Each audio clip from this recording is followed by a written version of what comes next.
Bonjour Laurent Guyeno, Bonjour. pouvez-vous vous présenter et nous dire comment vous en êtes arrivé à écrire ce livre? Tout remonte à 5 ans environ maintenant. J'ai mis 4 ans pour écrire ce livre et je suis rentré dans ces sujets-là vraiment par accident. C'était pas du tout ma formation ni mon intérêt au départ. Je venais de terminer un livre sur les fées au Moyen Âge, donc vraiment on était très loin du sujet. Et j'ai été sensibilisé en fait de manière très banale sur le sujet du 11 septembre au départ par une ou deux vidéos, la vidéo Loose Change en particulier, hein, qui était la plus connue. Et donc très rapidement, mon univers s'est complètement effondré, ma représentation du monde a complètement été bouleversée, ça a été un choc énorme. Et ça m'a pris un certain nombre enfin, ça m'a pris du temps à essayer de comprendre si c'était possible, si c'était vrai que tout ce qu'on nous avait raconté sur le 11 septembre était faux. Et donc c'était, alors moi j'étais pas très précoce, hein, c'était en 2000, ça devait être en 2010, non, 2008, 9, enfin je sais plus exactement, ouais, mais voilà, donc pendant tout ce temps-là, jusqu'en 2008, j'étais un adepte de la vérité officielle sur le 11 septembre. J'étais très américanophile, j'adorais les États-Unis, j'avais aucune... pour un Français, j'étais exagérément américanophile hein, par rapport à toutes mes connaissances. Et donc du coup aussi assez pro-Israël, je n'avais pas de problème. Donc j'ai été à la fois effaré par ce que je découvrais et puis en même temps effaré par ma propre naïveté, je me demandais comment c'est possible que j'ai pu avaler tout ça. Et au fur et à mesure que je creusais, donc je suis disons curieux, j'ai un tempérament de chercheur, donc je me suis mis à rechercher. En plus, je suis prof d'anglais, donc j'ai pas eu de difficulté à creuser tout ce qui se faisait en anglais. Et donc de fil en aiguille, j'ai découvert des tas de choses. Le 11 septembre, j'ai découvert un peu toutes les facettes de la chose. À un moment, j'ai éprouvé le besoin de remonter plus loin, d'où ça vient, tout ça. Et quand on remonte, on arrive forcément à Kennedy. Donc l'histoire de Kennedy m'a aussi bouleversé, j'ai trouvé ça absolument passionnant. Et puis il est arrivé un moment où je me suis dit, il faut que je contribue à cette recherche. Donc mon ambition au départ était essentiellement de rassembler un peu l'essentiel, de faire le tri entre ce qui me paraissait sérieux, et puis de faire un condensé. Je me suis dit, le public français ne peut pas creuser tout ça, enfin quelqu'un qui n'est pas anglophone ne peut pas creuser tout ça, la recherche vraiment de pointe se fait en anglais, donc je me suis dit, ma contribution, ça va être d'essayer de présenter au public français un condensé. Voilà. Et puis bon, du coup, j'ai quand même été amené à apporter ma propre contribution à la recherche elle-même. Donc j'ai publié aussi quelques articles sur Internet en anglais qui ont été appréciés. Donc voilà. Bon, et puis forcément, j'ai été amené un peu plus loin que je voulais. Et au début, je pensais faire un petit bouquin de 120 pages, et puis voilà, quoi. Et au bout d'un moment... Donc l'ambition que j'ai eue, c'est vraiment d'arriver à faire une narration des événements, d'essayer de comprendre en mettant l'accent sur les événements clés, laisser de côté tout ce qui est obscur, bon, j'espère être parvenu à faire quelque chose qui se lit bien, qui permet de bien comprendre les étapes, les acteurs clés, et puis le lien entre Kennedy, puisque finalement, je pense que pour vraiment comprendre comment on est arrivé au 11 septembre, il faut remonter à Kennedy, qui est quand même un tournant clé de toute cette histoire. Qu'est-ce que l'état profond?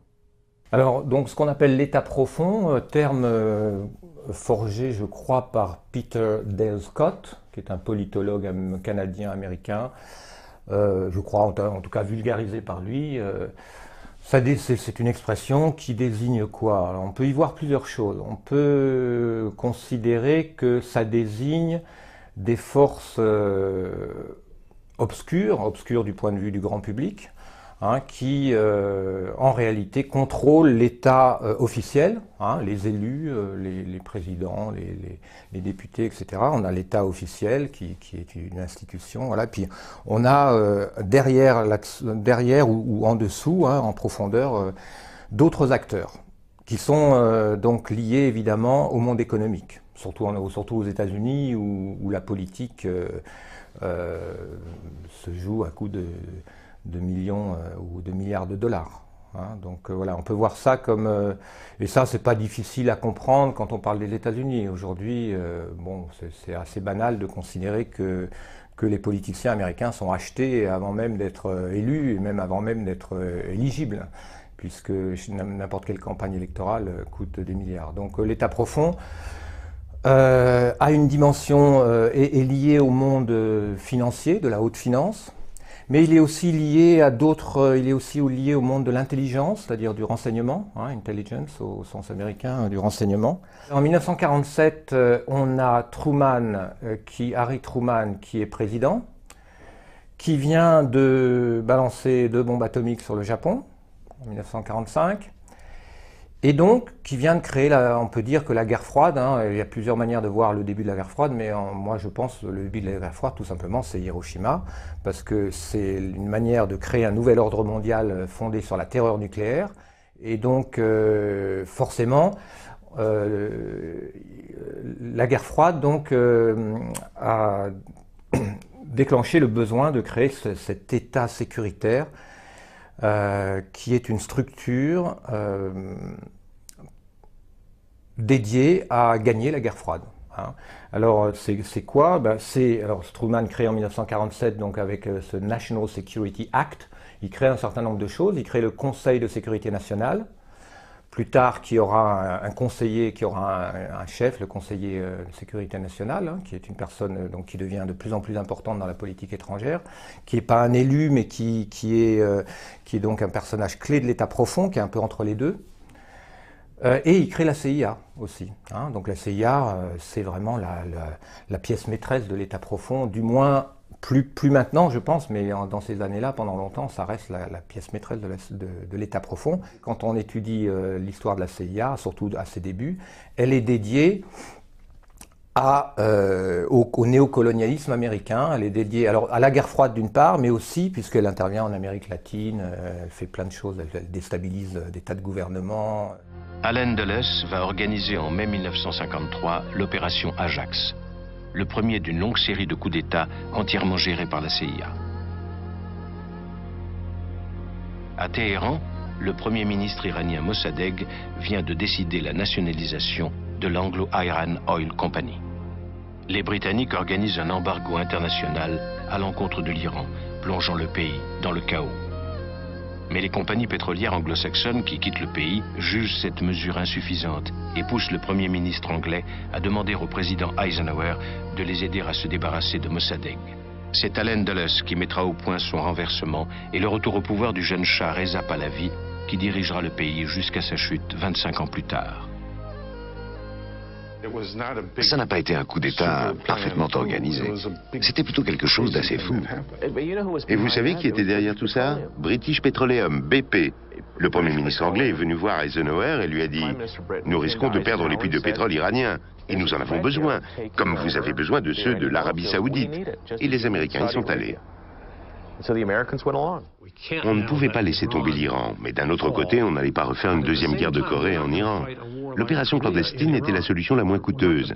Et comme la CIA était inactive et qu'Allen Dulles venait de prendre ses fonctions avec pour mission d'agir, il l'a fait. Et d'après lui, le moyen le moins onéreux de montrer que nous étions une grande puissance, c'était de renverser des gouvernements, mais en confiant ce travail à la CIA. Ça a été un si grand succès qu'ils se sont dit « Pour le Guatemala et les autres pays, on n'a qu'à faire comme ça, c'est beaucoup plus simple. » Et la question de savoir si c'était moral ou immoral... Elle est dédiée à maintenir une sorte d'hégémonie économique et militaire des États-Unis.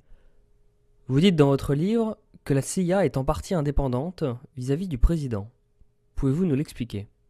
Oui, ça c'est en vertu d'un principe qu'on appelle plausible deniability, le déni plausible, qui est inscrit dans ce National Security Act de 1947 et donc dans les statuts de la CIA, qui dit que pour des raisons pour protéger le président, la CIA doit organiser toutes ces opérations secrètes. En gros, on peut dire sans en informer le président. Ou en tout cas, en faisant en sorte que le président puisse toujours dire qu'il n'était pas au courant. Donc, entre le fait de permettre au président de dire « j'étais pas au courant » et de ne pas le mettre au courant, effectivement, la tentation, donc très souvent, le président, effectivement, devient hors jeu de ce jeu-là. Après, ça va dépendre quel président. Il y a des présidents qui ont un peu plus, qui ont un pied dans la CIA, justement. Il y en a d'autres qui sont complètement en dehors. Ouais, ça, c'est un aspect important, effectivement, qui explique que cet État profond devient autonome, notamment la CIA, hein, puisque dans les années 70, on a découvert des tas de choses. On a découvert qu'elle s'occupait de faire assassiner des tas de dirigeants, de déstabiliser des tas de gouvernements élus pour implanter des dictateurs aux ordres de Washington, etc. Donc tout ça, ça a été un peu révélé par des commissions d'enquête dans les années 70. Et c'était une surprise énorme pour les Américains, parce que c'est totalement illégal, totalement... donc la CIA est effectivement devenue... une sorte de mafia, qui fonctionne quand même sur le budget, plus ou moins des budgets. Alors des budgets aussi, pour pouvoir travailler justement dans l'obscurité la plus totale, la CIA en plus est amenée à générer ses propres financements. Hein, ça c'est un aspect important des choses et peut-être l'aspect le plus terrifiant, parce qu'on s'aperçoit que la CIA est toujours partout très impliquée dans le trafic de drogue. Et pas du cannabis, non, de la cocaïne et de l'héroïne. Essentially, black operations were not only caught dealing arms illegally and supporting South American dictators, but also smuggling drugs into the United States. Iran-Contra was really the merging of two different programs. The first one was support for the Contras, who were, let's face it, a force of terrorists in Nicaragua trying to overthrow the Sandinista government. They were being secretly supported by the CIA, and at the bottom of the whole thing was drugs. Iran-Contra was openly exposed by massive network coverage. How was it that in 3 years a network Washington set up to run arms to the Contras wound up running cocaine into this country for the most vicious drug cartel in the world? At the same time, we were supposed to be fighting a war against drugs. Tous ces trafiquants savaient qu'il valait mieux pour eux de faire partie de l'équipe, de se prévaloir de l'immunité de la CIA. Un jour, j'étais avec l'Américain le plus haut placé dans la lutte contre ce trafic au Moyen-Orient et il a dit en ma présence, « Le problème, c'est que je découvre que toutes mes cibles travaillent pour la CIA. » Que ça soit au Vietnam, en Asie du Sud-Est, puis au Moyen-Orient, en Afghanistan. Et quand on regarde un peu l'histoire des réseaux de drogue, on est assez effrayé finalement de conclure que tout ça a été très fortement encouragé. Disons que les explosions diverses des différents réseaux de drogue, héroïne et cocaïne, sont très liées à la CIA. Ça, c'est assez effrayant. Et parallèlement, puisque partout il y a du trafic de drogue, que ce soit en Asie du Sud-Est, en Afghanistan ou ailleurs, il y a un trafic d'armes. C'est deux choses qui, curieusement non, ça s'explique, vont toujours ensemble. C'est-à-dire que la drogue va dans un sens et puis les camions reviennent avec des armes. C'est toujours comme ça. Et les armes servent à armer des milices, des pseudo-révolutionnaires et déstabiliser des pays à droite et à gauche. Donc en fait, on a une CIA qui est en fait indépendante à la fois sur le plan des ordres et puis même financièrement. Et même financièrement, et même de tas de manières, puisque lorsqu'on a des opérations très sensibles, il est très difficile de de prouver qu'un tel travaille pour la CIA, parce qu'évidemment, il n'est pas sur la feuille de paye de la CIA lorsqu'on est dans des opérations. Donc c'est effectivement une machine absolument monstrueuse qu'a créée Truman, contre l'avis de beaucoup de gens qui étaient inquiets effectivement de cette autonomie qu'on lui donnait. Bon, après l'histoire a évolué, la CIA a été, certains présidents, dont Kennedy, ont essayé de prendre le contrôle un petit peu de tout ça. Donc ces opérations sont un petit peu, il y en a beaucoup qui sont sortis de la CIA, qui sont rentrés sous le contrôle direct du Conseil de sécurité nationale. Bon, après ça s'est diversifié en fait, hein. L'État profond s'est beaucoup diversifié. C'est pas une entité bien définie, l'État profond, et surtout il faut pas voir ça comme un espèce de groupe de gens qui sont tous d'accord. Parce que enfin, c'est un peu l'image qu'on a tenté d'avoir, mais en réalité, c'est simplement un niveau obscur dans lequel se passent des tas de choses, avec des tas d'acteurs qui ont des intérêts divergents, parfois convergents, parfois divergents, et qui peuvent se trahir, se manipuler eux-mêmes, puisque quiconque veut manipuler l'État américain doit commencer par manipuler l'état profond. Donc il y a beaucoup de manipulation déjà à cet état profond. Et du coup, c'est un petit peu comme un oignon. Il y a des états profonds, puis il y a des profondeurs qu'on soupçonne, qu'on découvre après quand on rentre là-dedans. On pourrait voir par exemple, un exemple hein, pour illustrer, c'est ce qui s'est passé, ce qu'on voit se passer à partir de Reagan, de la présidence de Reagan, entre le clan, enfin après la présidence de Reagan, entre le clan Bush, on peut dire, hein, qui est lié au clan Rockefeller, Harriman, enfin tout un monde de financiers plutôt WASP, hein, plutôt anglo-saxons, hein, et puis les néoconservateurs.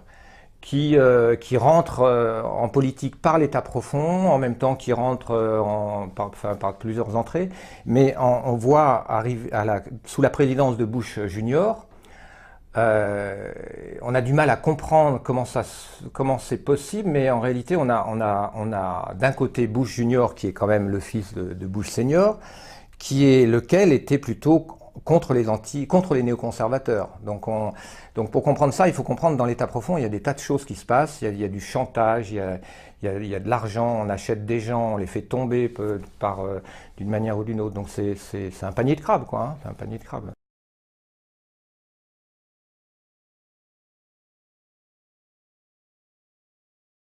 Alors JFK, lui, fait partie de ce monde économique, hein, donc c'est un personnage, évidemment, il a beaucoup d'ambiguïté.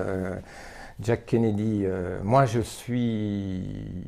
recommande pour vraiment comprendre Kennedy, outre mon livre, mais mon livre s'appuie beaucoup en fait sur un livre extraordinaire de James Douglas, qui est maintenant traduit en français aux éditions 2001, et moi que j'ai lu 5 fois parce qu'il m'a énormément ému. Bien qu'après, je me suis aperçu qu'il manque peut-être certains éléments, mais on saisit bien la dimension de Kennedy, hein, qui est un individu tout à fait exceptionnel, hein, qu'on ne peut pas réduire à sa famille. C'est une famille exceptionnelle, mais John Kennedy lui-même et son frère Robert sont deux individus exceptionnels, et donc qui ne se réduisent pas à simplement leur monde.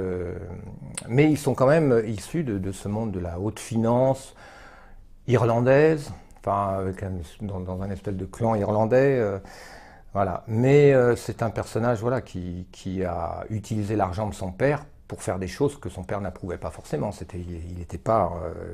Il faisait pas le travail enfin il n'était pas aux ordres de son père, pas du tout. Hein. D'accord. Mais enfin, il y a cette dimension dans Kennedy.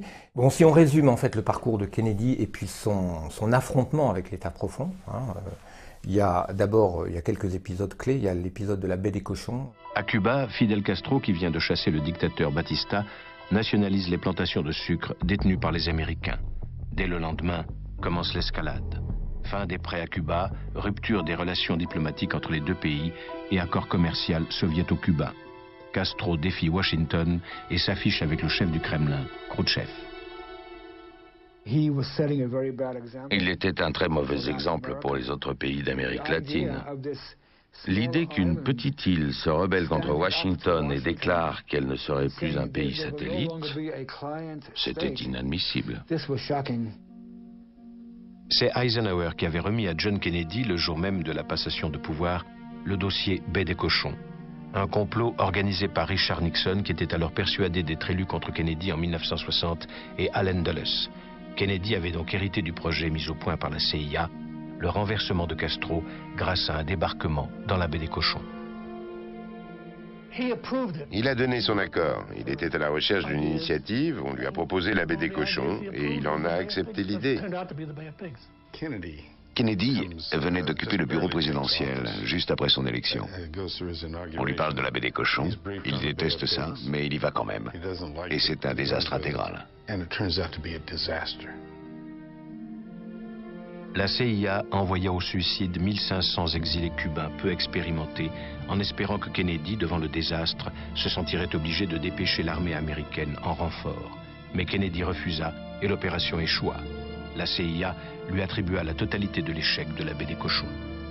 Le véritable plan était que ces insurgés, entre guillemets, cubains, une fois débarqués à Cuba, évidemment n'auraient pas pu faire grand-chose, et donc auraient appelé à l'aide les États-Unis, qui, comme par hasard, avaient quelques porte-avions pas trop loin, et sous la pression, Kennedy aurait été obligé d'autoriser l'intervention des États-Unis. Mais il avait dit, il n'est pas question, il l'avait dit, je signe, mais il n'est pas question qu'il sentait le coup venir, donc il l'avait dit, pas question que les États-Unis interviennent officiellement. Et donc, lorsqu'il a été mis au pied du mur, si vous n'intervenez pas, ces insurgés, ces pauvres malheureux cubains, ils vont se faire massacrer, il a dit, ben, je signe pas. Donc, il a téléphoné même personnellement à l'amiral de la flotte locale pour lui interdire toute intervention. Donc, il a fait échouer l'opération de la baie des Cochons. Hein. Du point de vue de la CIA, il l'a fait échouer. Mais il a compris que la CIA avait cherché à le berner. Il a donc, on a des tas de citations rapportées par des témoins où il dit il faut absolument que il a compris que la CIA serait un ennemi terrible contre lui, donc il projetait déjà de la détruire, et peu après il a fait, enfin de la détruire en tout cas, de la réduire dans sa capacité de nuisance. Et il était absolument hors de lui. S'il avait pu, il aurait démoli la CIA. Il était dans une telle rage qu'un mois avant sa mort, il a dit « Je vais prendre la CIA, la mettre en pièces et la répandre aux 4 vents ». Vous avez déjà vu des petits bouts de CIA? Je n'en ai vu nulle part. Personne n'a jamais réussi à la démanteler, la CIA. John Kennedy décide de réduire les pouvoirs de la CIA et de se séparer de son puissant patron, Allen Dulles, qui est forcé à donner sa démission. Kennedy, en présence de Dulles, nomme comme directeur John McCone, un petit homme effacé, discret. Allen Dulles est furieux contre ce qu'il appelle son limogeage. Il était depuis 10 ans l'incarnation même de la CIA. Donc bon, il y a l'opération de la baie des Cochons qui instaure un climat de méfiance extrême entre la CIA et Kennedy. Il y a après la crise des missiles cubains en octobre 62. Le monde a vécu une semaine dramatique. En mission de surveillance au-dessus de Cuba, les avions U-2 américains photographiaient la construction et l'établissement de rampes de lancement de fusées dont l'existence ne pouvait plus passer pour une mesure défensive. Or, Cuba n'étant qu'à 200 km, les côtes américaines jusqu'à New York étaient tenues sous le feu des fusées à courte portée, tandis que les engins à moyenne portée menaçaient les 2/3 des territoires des États-Unis. Ces photographies allaient déclencher l'alerte. Dans un discours imprévu, le président Kennedy dénonçait le péril. Ces bases, disait-il, ne peuvent avoir d'autre raison que de fournir une force de frappe nucléaire dirigée contre nous.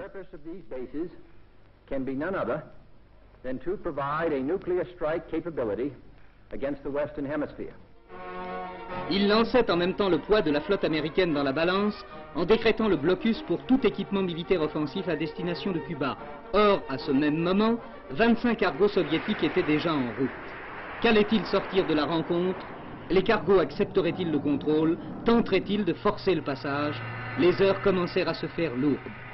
Sur la côte américaine, les radars étaient déjà en état d'alerte. On suivait dans les caves des états-majors la marche des cargos, dont certains, disait-on, étaient porteurs de fusées à charge nucléaire. Or, les consignes étaient strictes. Si les cargos tentaient de se soustraire au contrôle et prétendaient continuer leur chemin, l'ordre était de tirer. C'est dans cette atmosphère que le Conseil de sécurité se réunit d'urgence. Plainte de l'URSS accusant les États-Unis de piraterie par la bouche de M. Zorin. Et Kennedy est soumis à une énorme pression de la part des grands généraux du Pentagone, qui sont des héros de la Deuxième Guerre mondiale, en particulier général Lemay, qui a réduit le Japon en cendres, qui a le chef de l'Air Force, hein, donc un criminel de guerre, on pourrait dire. Hein, si les États-Unis avaient perdu la guerre, il aurait été jugé comme criminel de guerre, mais ce sont ce sont ce qu'on appelle les Cold Warriors, hein, c'est-à-dire les guerriers de la guerre froide, hein, qui n'ont qu'une idée en tête, c'est gagner la guerre froide. Avec une logique tout à fait rationnelle, qui est que l'Amérique a une avance technologique, et donc il faut en profiter tout de suite. Hein, c'est logique. Donc, allons-y, bombardons Cuba. On verra bien s'il arrive à balancer quelques missiles, on ne sait pas trop. Bon, le coût, demande Kennedy, ça va nous coûter combien de morts? Oh, peut-être 100 millions, on ne sait pas trop. Bon, enfin bref, Kennedy dit pas question. Donc il trouve un moyen de négocier avec Khrouchtchev, qui se trouve être un personnage aussi tout à fait providentiel de ce point de vue-là. Hein, et on verra que Khrouchtchev et Kennedy donc, établissent à partir de ce moment-là une relation personnelle, par lettre. Enfin bref, Kennedy parvient à sortir de la crise sans guerre, aux grandes dames de Lemay et des grands généraux qui pensaient que c'était l'occasion de déclencher la Troisième Guerre mondiale, inévitable, cette Troisième Guerre mondiale, de toute manière, il fallait qu'on en finisse le plus vite possible. Donc ils ont fait échouer une obsession, un plan qui avait mûri, hein, ce plan de finir la guerre froide, enfin de la réchauffer, du coup la faire exploser, et de la gagner rapidement. C'était quelque chose qui avait mûri, c'était pas simplement de la paranoïa, c'était... Il y a eu des rapports, il y a eu des mémos, il y a eu des commissions qui ont élaboré des stratégies pour ça.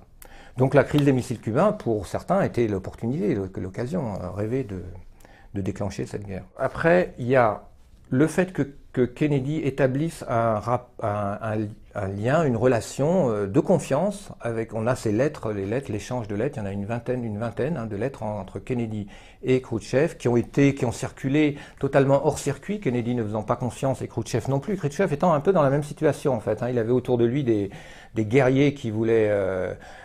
et lui, il a compris que non, la guerre nucléaire, c'est pas possible, quoi. Il fallait à tout prix. Donc, ils ont eu, je pense, des prises de conscience parallèles, hein, ces deux hommes, et donc ils se sont retrouvés, ils se sont compris, ils se sont fait confiance, et ils ont cherché à avancer, chacun étant finalement obligé de se méfier dans leur propre dos. Il a aussi initié un dialogue avec Castro, alors pas personnellement, mais en faisant jouer ses amis journalistes. Donc là aussi, la CIA le surveillait évidemment et savait très bien ce qui se tramait, d'autant plus que la CIA, alors faut bien un exemple par exemple pour comprendre ce qui se jouait, la CIA, eux, essayaient de faire assassiner Castro. Tout en s'arrangeant pour que s'il y a quelque chose qui foire, ils puissent dire c'est Kennedy qui nous l'a demandé. Alors que Kennedy n'était pas au courant, ni Kennedy John le président, ni le chef théorique de la CIA, non, il n'est pas chef de la CIA par contre. Il est chef du FBI, l'Attorney General, c'est-à-dire le ministre de la Justice, qui est Robert Kennedy, le frère cadet de Kennedy. Donc on sait aujourd'hui, maintenant c'est clair, on a essayé de nous faire croire pendant longtemps que c'est les Kennedy qui avaient essayé de faire assassiner Castro et que ça leur aurait été retombé dessus, effet boomerang. Hein, il y a eu une thèse, Kennedy ont été assassinés, c'est un effet boomerang. Bon, en réalité, la CIA essaye de faire assassiner Castro sans vraiment l'aval d'aucun des Kennedy, et même à un moment, à l'insu d'un envoyé, d'un émissaire de Kennedy qui s'appelait, comment il s'appelait déjà, James Donovan, qui avait été envoyé par Kennedy pour discuter avec Castro de différentes choses, bon, mais établir un contact amical, qui était devenu un ami de Castro d'ailleurs, ce James Donovan. Et un jour, la CIA lui avait confié un cadeau pour Castro, qui était une combinaison de plongée empoisonnée. Mais le pauvre James Donovan ne savait pas qu'elle était empoisonnée. Alors on ne sait pas trop ce qu'est devenu cette combinaison, Castro n'a pas apparemment été empoisonné, mais c'est pour montrer le jeu pervers de la CIA qui essaye de faire assassiner Castro, de manière à après pouvoir faire en sorte que Kennedy soit accusé donc on a ce genre de choses. Et puis le dernier élément donc il y a les tentatives de pourparlers directs avec Khrouchtchev, il y a le dialogue avec Castro qui irrite absolument tout ce monde de la sécurité nationale qui est le Pentagone et la CIA. Et puis troisième chose, peu avant, dans les derniers mois, on s'aperçoit que Kennedy veut arrêter la guerre du Vietnam, qui n'a pas vraiment commencé en fait. La guerre du Vietnam, les historiens sont très divisés, mais je sais qu'aux élèves de lycée, on dit que la guerre du Vietnam, c'est Kennedy qui l'a créée. Non, Kennedy a accepté d'envoyer 15 000 conseillers militaires, bon, c'était des soldats, mais enfin, ils n'étaient que 15 000, pour soutenir le gouvernement ami du Vietnam Sud contre le Vietnam Nord, mais on ne peut pas dire qu'il y avait une guerre du Vietnam. Donc, mais Kennedy a dit, ça suffit, ramenez-les.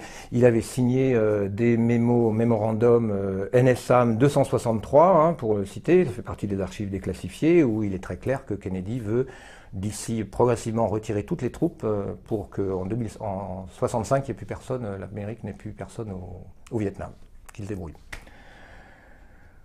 Alors ça fait un certain nombre de choses tout à fait inacceptables et on imagine que ça suffit pour générer un complot, une décision au sein de cet État profond qui implique le Pentagone, la CIA, mais essentiellement la CIA, d'éliminer Kennedy tout simplement. Bon, cela dit, en creusant, on s'aperçoit qu'il y a d'autres composantes. En particulier, et il y a différentes thèses qui s'affrontent. Hein, parmi les chercheurs sérieux et honnêtes sur Kennedy, parce qu'il y a tout un tas de thèses qui sont en fait des leurs pour attirer. Il y a la thèse de la mafia corse, il y a la thèse de la mafia tout court, on ne sait pas trop laquelle. Il y a des tas de thèses bidons qui sont véritablement destinées à créer de la confusion. Mais parmi les thèses sérieuses, enfin telles que moi je les ai identifiées, il y en a 3.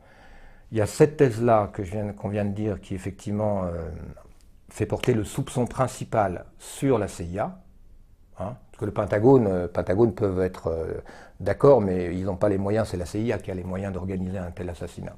Donc la CIA, Richard Helms, le patron des opérations clandestines. Mais il y a quelques problèmes avec cette thèse, notamment le fait que, tel que le complot a été préparé, visiblement, avec un Oswald, James Lee Oswald, un patsy, comme on dit, c'est-à-dire un espèce de bouc émissaire, un lampiste, on peut traduire ce terme patsy, qui s'applique particulièrement à Oswald, qui a été préparé pour faire porter le chapeau aux soviétiques et aux cubains, puisqu'il aurait été communiste, etc. Il y a tout un tas de liens. C'est un personnage qui a été fabriqué, on a fabriqué son histoire pour qu'au moment où on l'arrête, on puisse dire « Ah, c'est un communiste ». Et donc, voilà. Donc, visiblement, le but était de faire une opération sous fausse bannière, tout simplement. Tel qu'on en retrouve après, c'est même le prototype de l'opération sous fausse bannière. Après, on parlera une autre fois de Ben Laden, mais c'est la même chose. C'est un faux coupable qui est fait pour faire porter le chapeau à la puissance ennemie. Et donc, du coup, pour en même temps déclencher cette Troisième Guerre mondiale, déclencher une invasion de Cuba. Évidemment, c'était pour que le public américain soit préparé à comprendre que là, la vengeance implique qu'il faut aller bombarder Cuba. Et après, advienne que pourra, évidemment, les soviétiques. Donc visiblement, mais ça n'a pas eu lieu.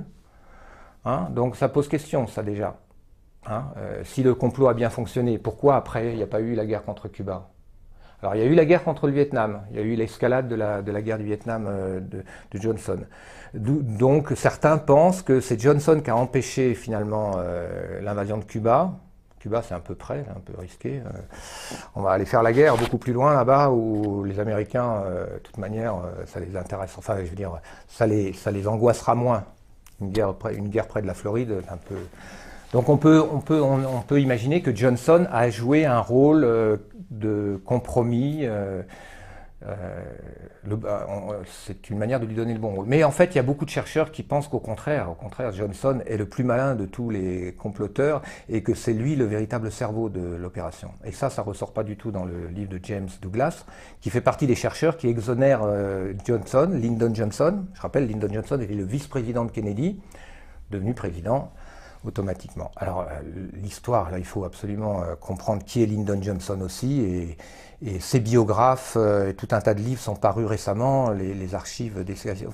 On est maintenant 50 ans après les événements, et donc il y a eu beaucoup d'archives déclassifiées, donc on est à une période où on arrive à y voir beaucoup plus clair. C'est pour ça qu'il y a des tas de livres passionnants qui sont sortis récemment, parce que tout un tas de documents qui permettent d'y voir beaucoup plus clair. Et à mon avis, il est impossible d'exonérer Johnson. De toute manière, il est inimaginable que ceux qui ont comploté pour tuer Kennedy l'aient fait sans l'assurance que Johnson couvrirait les choses. C'est inimaginable. C'est Johnson, lui, et presque uniquement lui, qui a bloqué toute enquête, qui a empêché que la vérité sorte, qui a tout verrouillé pour que Oswald porte le chapeau. Mais il a été plus malin que la CIA, parce que lui, ce qui l'intéressait, c'était pas de la guerre contre Cuba, c'était devenir président. Donc il a été, en fait, moi je pense qu'il a véritablement été l'homme clé, et c'est un personnage, alors autant Kennedy est un personnage christique, autant Lyndon Johnson, quand on étudie sa biographie, Il a probablement au moins 5 ou 6 cadavres derrière lui. C'est un psychopathe, c'est un personnage absolument abominable, quoi. Donc ça aussi, c'est une dimension... c'est une dimension un peu diabolique de cette histoire qui ne ressort pas du tout dans le livre de James Douglas. Donc ça, c'est la deuxième thèse. Qui a tué Kennedy? Première thèse, la CIA. Moi, je dis chaque thèse représente un tiers de la vérité. Ça, c'est un tiers de la vérité. Peut-être le plus gros tiers. Hein, l'État profond, la CIA, peut-être le plus gros tiers. Deuxième tiers, Johnson. Sans Johnson, ce n'était pas possible. Et probablement que Johnson, en acceptant la vice-présidence, avait déjà prévu son coup. Enfin, à mon avis, c'est quand même l'homme clé. Mais il y a une troisième thèse qui alors est représentée pratiquement par un seul livre, hein, de Michael Collins Piper, qui est Israël. Alors, quand on essaye de creuser la piste Israël, il y a aussi des éléments troublants. Il y a deux choses troublantes, il y a des éléments troublants, je vais vous en donner un, mais il y a aussi une autre chose troublante, c'est que ces éléments troublants qui incriminent Israël sont soigneusement évités par la majorité des chercheurs. Un exemple tout bête. Si on veut savoir qui a tué Kennedy, le mieux, c'est d'essayer de comprendre qui a tué Oswald. Parce que Oswald, c'est le petit pion à qui on veut faire porter le chapeau, qu'on aurait dû probablement, il était probablement question qu'il se fasse éliminer durant son arrestation. Bon, malheureusement, il a eu le temps de dire « Ah, je suis pour rien, I'm just a patsy hein, je suis juste un pion ». Bon, ça déjà, c'était un peu gênant. Bon, enfin bref, il a été tué 2 jours après. Par qui? Ben, logiquement, par celui qui est chargé de le faire taire pour protéger le vrai coupable. Ben, c'est la logique même. Hein, donc, qui a tué Oswald? C'est la question auquel on devrait s'intéresser en priorité. Mais curieusement, ce n'est pas une question qui préoccupe beaucoup les chercheurs. Et la raison, à mon avis, c'est que celui qui a tué Oswald, c'est Jack Ruby. Et il est très difficile de savoir quel est son vrai nom, parce que pratiquement aucun chercheur ne le dit. Jack Ruby, en réalité, ça s'appelle Jacob Léon Rubinstein. Bon. Alors, qui est Jack Ruby ou alias Rubinstein?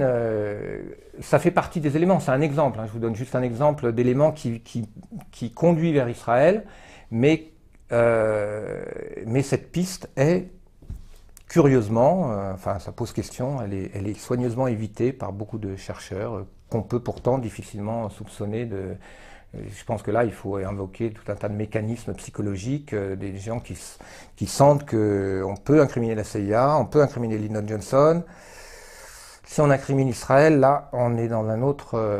on risque plus gros. Je pense qu'on est forcément obligé d'invoquer ces choses-là. Parce que Jack Ruby, par exemple, en gros, hein, lorsque vous lisez les livres intéressants sur Kennedy, on vous dit qu'il était lié à la mafia, etc. La mafia? Mais non, pas la mafia juive. Qui existe, contrairement à ce que beaucoup de gens pensent, et qui est très différente, qui n'a rien à voir, enfin qui a des liens évidemment avec la mafia sicilienne, mais qui est un réseau criminel essentiellement organisé par des Israéliens ou des Juifs, qui sont eux-mêmes liés pratiquement tous au Mossad ou au service secret israélien et à l'État profond israélien, qui se sentent très souvent très loyaux vis-à-vis de leur communauté et de leur pays. Et Jack Ruby fait partie de ce monde-là. Et plus incroyablement, Jack Ruby qui est un personnage un peu instable, et à partir du moment où il est emprisonné, il se met à dire des trucs incroyables, il se met à dire « j'ai fait ça pour mon peuple ». Il se met à vouloir exiger de parler à Johnson, à Lyndon Johnson en personne, pensant probablement que Lyndon Johnson l'aurait fait libérer. Et il fait passer un message à Johnson, si je ne parle pas à Johnson, il va arriver des choses terribles à mon peuple, le peuple juif. Hein. Donc il dit des tas de choses comme ça, bizarres, qui sont quand même un peu troublantes, qui en tout cas suscitent un peu de recherche, quoi. Hein. Qui ont été faites? Bah non. Non, sauf par un chercheur qui s'appelle Michael Collins Piper, mais qui est évidemment diabolisé, y compris dans la communauté des chercheurs sur Kennedy, qui est une communauté énorme. Ça. Voilà. Donc à titre purement informatif, c'est bien de le voir qu'il y a 3 thèses. Il y a la thèse dominante, CIA, et une thèse un petit peu qui est montante, qui à mon avis va finir par l'emporter un peu, qui est la thèse Johnson, avec quelques livres récents très très intéressants qui démontrent à quel point Johnson était impliqué jusqu'au cou. Et puis il y a cette thèse qui montre quand même des éléments incriminant Israël, thèse qui a du sens lorsqu'on comprend aussi un aspect de la politique de Kennedy, qui est un aspect, disons, du combat que menait Kennedy pour la paix, qui était d'empêcher Israël de se doter de l'arme nucléaire. 1961. John Kennedy est élu président. Tel Aviv constate alors que le soutien de Washington faiblit. Kennedy, plus qu'aucun autre président américain, cherchera à freiner le programme de développement nucléaire israélien. Les deux pays ont connu des périodes de forte tension, surtout lorsque Kennedy a exigé pour les Américains un accès à Dimona. Il voulait empêcher les Israéliens de produire des armes atomiques afin de mettre un terme à la course nucléaire. Mais Israël a eu le dernier mot. La tension a été très forte. Tout s'est joué à huis clos.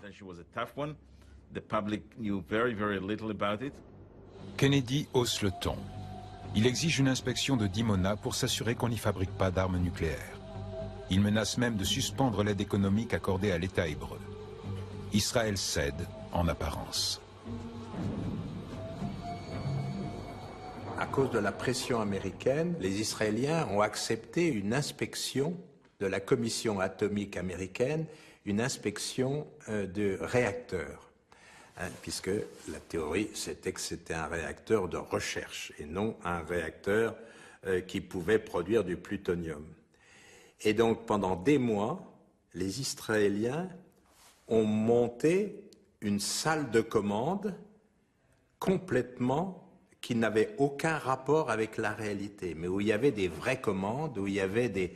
Et derrière cette salle de commande, il y avait des techniciens et des savants israéliens qui avaient programmé, tous, au fur et à mesure que les Américains prenaient maniaient les commandes, eux réagissaient pour que les données qui apparaissent soient des données d'un réacteur civil et d'un réacteur de recherche. Dimona sert bien à fabriquer du plutonium et des armes nucléaires. Les Israéliens prétendent le contraire, mais Kennedy n'est pas dupe.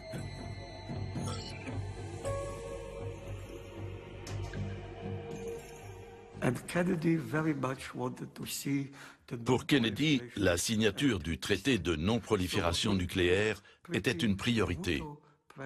Il a donc tout fait pour que Ben Gurion le ratifie. Pour la première fois, il a accepté de fournir à Tel Aviv des armes non nucléaires. Ben Gurion lui avait proposé le marché suivant. Donnez-nous des armes conventionnelles et nous mettons un terme à notre programme nucléaire.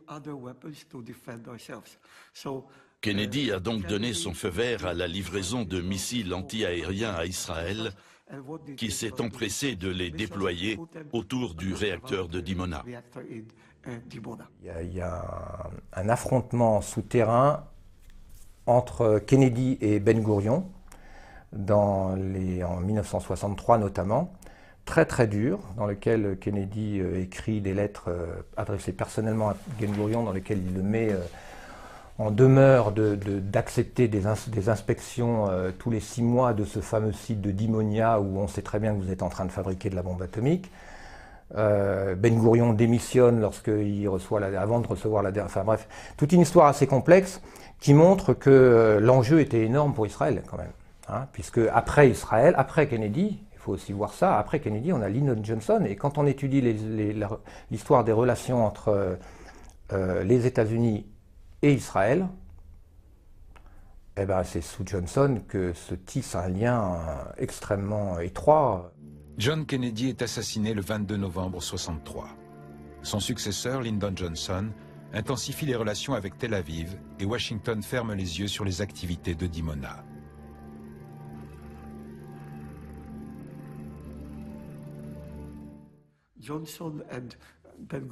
Johnson et Eshkol, le successeur de Ben Gurion, ont conclu un accord simple.